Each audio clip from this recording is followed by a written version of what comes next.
কিছু বলছি না। কোনো একদিন কঠিন কোনো মেয়ের পাল্লায় পড়বেন, সে উলের কাঁটা দিয়ে আপনার চোখ গেলে দেবে। বিপদ যত বড়ই হোক, আব্দুল মজিদ সাহেবের কাছে যাওয়া যাবে না।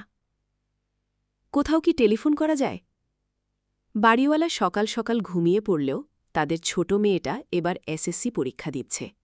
বলতে গেলে প্রায় সারা রাত জেগে পড়ে। দরজায় ধাক্কা দিলেই সে দরজা খুলে দেবে।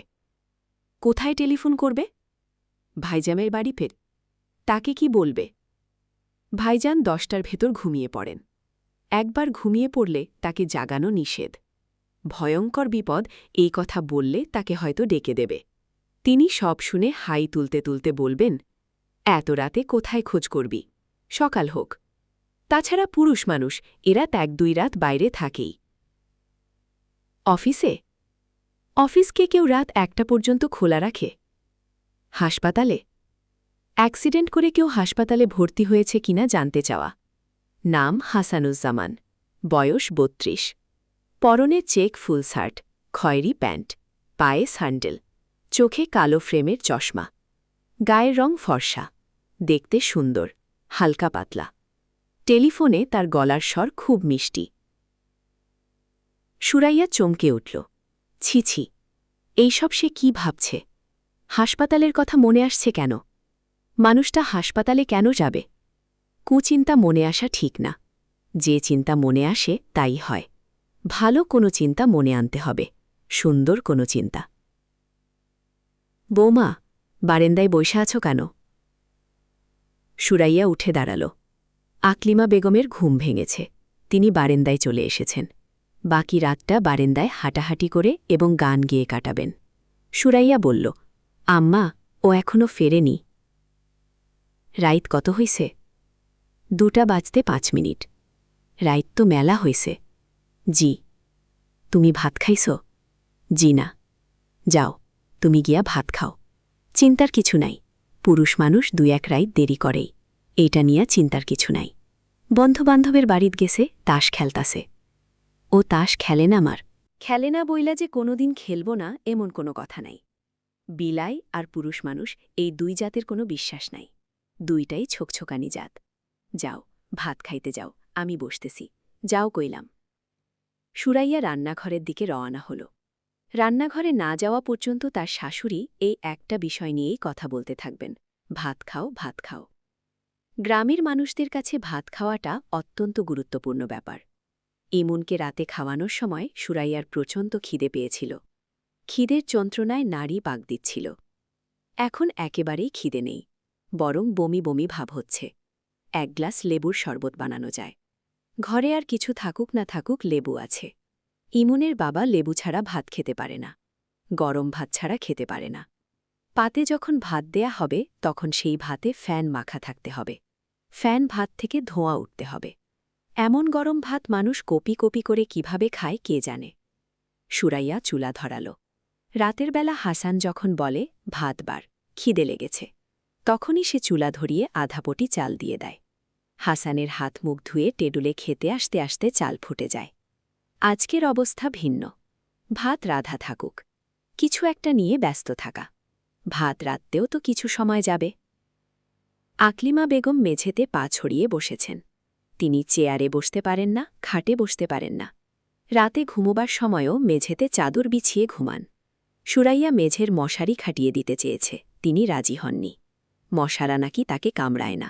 বুড়া মাইনছের রক্তে কোনো টেস নাই গো বউ। শৈলে মশা বয় ঠিকই, কামড় দেয় না। আজ আকলিমা বেগমকে মশা কামড়াচ্ছে। তিনি এর মধ্যে কয়েকটা মশা মেরে ফেলেছেন। মৃত মশাগুলি জড়ো করছেন, যেন এরা মহামূল্যবান কোনো প্রাণী, এদের মৃতদেহগুলির প্রয়োজন আছে। আকলিমা বেগমের বুক ধরফর করছে। এত রাত হয়ে গেল, ছেলে বাসায় ফিরছে না কেন? এই বয়সে চোপচে খারাপটাই আগে মনে হয়। ভয়ঙ্কর কিছু ঘটে গেছে কি? আজকের রাতটা কি ভয়ঙ্কর কোনো রাত? তার 70 বছরের জীবনে অনেক ভয়ঙ্কর রাত এসেছে এবং চালেও গেছে। হাসানের বাবার মৃত্যুর কথাই ধরা যাক। কবুতরের খুপড়িতে হাত দিয়েছে, কবুতর ধরবে। নতুন আলু দিয়ে কবুতরের মাংস রান্না হবে। হাত দিয়েই হাত টেনে নিল। রাঙা বউ, ইন্দুরে কামড় দিছে।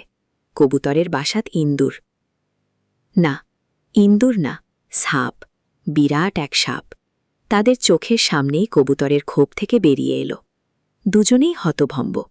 আকলিমা বেগম দিশা হারালেন না, সঙ্গে সঙ্গেই পাটের কোষ্টা দিয়ে হাত বাঁধলেন। ওঝা আনতে লোক পাঠালেন। কালা গরুর দুধে হাত ডুবিয়ে রাখলেন। সাদা বর্ণের দুধ যদি কালচে হয়ে যায় তাহলে বুঝতে হবে জীবনের আশা নেই। দুধ কালচে হল না। আকলিকা বেগম আশায় আশায় বুক বাঁধলেন। ওঝা এসে পড়ল দুপুরের মধ্যে। ঘণ্টাখানিক ঝাড়ফুঁকের পর বাঁধন খোলা হল। মানুষটা শান্তির নিঃশ্বাস ফেলে বলল, হাত জইলা যাইতেছিল, এখন ব্যথা কমছে। পানি খাবো বউ, পানি দাও। পানি আনা হল।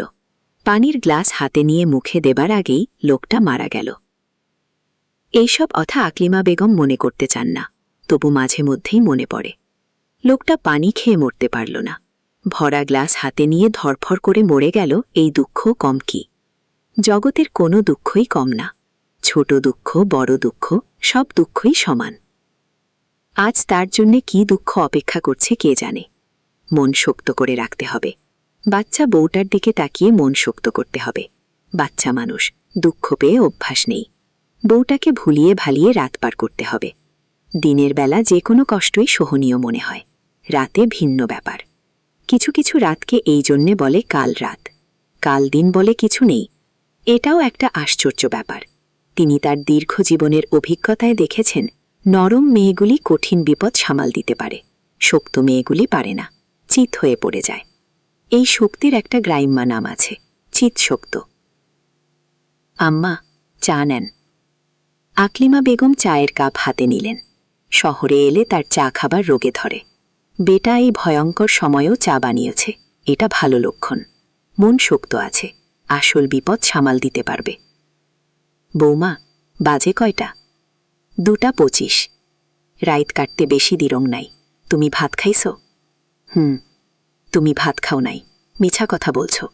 মুরব্বির সাথে মিছা কথা বলা ঠিক না। যাই হোক, চেয়ার টান দিয়ে আমার সামনে বও, তোমার লগে আলাপ আছে। সুলাইয়া চেয়ার টেনে বসল। কেন জানি তার হাত পা ঠান্ডা হয়ে আসছে। বৌমা, মন দিয়া শোনো, আমি একটা গণা গনছি। গণার মধ্যে পাইছি হাসান ভালো আছে, কাজেই মন খারাপ করবা না, সে আসবো সকালে। কি গণা গনেছেন? সেটা তুমি বুঝবা না, আমি পুরাণকালের মানুষ, আমি অনেক গণা জানি। আকলিমা বেগম কোনো গণা জানেন না। বাচ্চা মেয়েটার মন শান্ত করার জন্যে কিছু মিথ্যে কথা বলা। এই মিথ্যে বলার জন্যে তার পাপ হচ্ছে, আবার মেয়েটার মন শান্ত করায় পুণ্য হচ্ছে। পাপ পুণ্যে কাটাকাটি হয়ে সমান সমান। ইমন জেগে উঠেছে, কাঁদছে। তাকে বাথরুম করাতে হবে। সুরাইয়া ছেলের কাছে গেল। আকলিমা বেগম আরাম করে চায়ের কাপে চুমুক দিচ্ছেন। ছেলে ফিরছে না, এই দুশ্চিন্তা এখন আর তার মাথায় নেই। গণার ব্যাপারে যা বলেছেন তা সদৈব মিথ্যা, বাচ্চা মেয়েটাকে শান্ত করার জন্যেই বলা। বউটা তাকে দেখতে না পারলেও তিনি তাকে খুবই পছন্দ করেন। মেয়েটার মনে দরদ আছে, স্বামীর জন্যে সে খুবই ব্যস্ত। আকলিমা বেগমের ঘুম পাচ্ছে। তিনি বারান্দা থেকে উঠলেন। কিছুক্ষণ ঘুমালেও কাজে আসবে। সকালে কোনো ভয়ঙ্কর সংবাদ এসে উপস্থিত হয় কে জানে। ইমন বাথরুম করল, পানি খেল, সবকিছুই ঘুমের মধ্যে। সুরাইয়া তাকে বিছানায় শুইয়ে দিল। ঘুমের মধ্যেই সে বিড়বিড় করে কথা বলছে, আবার মাঝে মাঝে দাঁত কটকট করছে। পেটে কৃমি হয়েছে নাকি? যেভাবে চিনি খায় পেটে কৃমি হওয়া বিচিত্র না। সুরাইয়া ক্লান্ত গলায় ডাকল, ও বাবু, ও বাবু। ইমন ঘুমের মধ্যে বলল, কি? তোমার বাবা এখনো আসছে না কেন গো বাবু? আমার খুব অস্থির লাগছে গো সোনা। ইমন আবারও বলল, আর তখনই বারান্দায় রাখা পানির বালতি থেকে পায়ে পানি ঢালা শব্দ হল। এই শব্দ সুরাইয়ার পরিচিত শব্দ। ইমুনের বাবা বাইরে থেকে এলেই প্রথম যে কাজটা করে, বালতি থেকে পানি নিয়ে পায়ে ঢালে। তার জন্যে বালতি ভর্তি পানি এবং একটা মগ বারান্দায় রাখা থাকে। সুরাইয়ার শরীর ঝিমঝিম করছে। ছুটে গিয়ে যে দেখবে সেই শক্তিও তার নেই। বারান্দায় যেতে ভয় লাগছে। গিয়ে যদি দেখে সে না, ইমুনের দাদি নামাজের অজু করছেন। রাত বিরাতে অজু করার অভ্যাস। নামাজের জন্যে অজু করবেন, তারপর নামাজ পড়তে ভুলে যাবেন। সুরাইয়া উঠল, বারান্দায় এসে দাঁড়াল। ইদানিং ফিরোজের একটা সমস্যা হচ্ছে, রিকশায় চড়তে পারে না। রিকশায় চড়লেই মনে হয় কান্ত হয়ে রিকশা পড়ে যাবে। সে ছিটকে পড়বে রিকশা থেকে। তাকে রাস্তা থেকে টেনে তোলার আগেই পেছনে সমগ্র বাংলাদেশ 7 টন লেখা একটা ঘাতক ট্রাক তাকে চাপা দিয়ে চলে যাবে। মৃত্যুর আগ মুহূর্তে সে পটপট জাতীয় মুড়ি ভাজার মতো শব্দ শুনবে। শব্দটা ট্রাকের চাকার নিচে তার মাথার খুলি ভাঙার শব্দ। মৃত্যুর আগের মুহূর্তে যে গন্ধ তার নাকে ঢুকবে সে গন্ধটা হলো পেট্রোলের গন্ধ এবং ট্রাকের চাকার গন্ধ। শেষ দৃশ্য হিসেবে দেখবে ট্রাকের মাডাগার্ড। ফিরোজ বুঝতে পারছে তার মানসিক কিছু সমস্যা হচ্ছে। সমস্যাটা মনে হয় বাড়ছে। রিকশায় উঠেই সে সারাক্ষণ পিছন দিকে তাকিয়ে থাকে। এই বুঝি ট্রাক এলো। বিদেশে এ জাতীয় সমস্যা হলে লোকজন আতঙ্কে অস্থির হয়ে সাইকিয়াট্রিস্টের কাছে চলে যেত। বাংলাদেশে এর চেয়ে ভয়াবহ সমস্যা নিয়ে লোকজন সুস্থ স্বাভাবিক মানুষের মতো ঘোরাফেরা করে। সে যেমন করছে। ফিরোজের ধারণা সে পুরোপুরি না হলেও